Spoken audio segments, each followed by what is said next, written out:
a commencé à courir à 9h, à 18h, j'étais ivre-mort. En fait, j'étais content que la nuit tombe parce que je me dis il va y avoir moins de gens la nuit qui vont venir nous voir pour boire des bières. Okay. En Belgique, on a fait un off justement en rajoutant et la veille, j'ai rajouté la règle que dès qu'on passait devant une brasserie ou devant un endroit où il pouvait potentiellement servir de la bière, on devait s'arrêter pour boire une bière avec mon pote Loïc.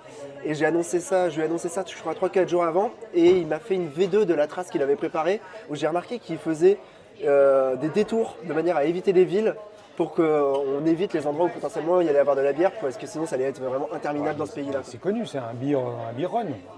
C'est un beer run mais de 5 pays. Quoi. On est parti des Pays-Bas, on a fait Pays-Bas, Allemagne, Belgique, Luxembourg et France en 230 bornes.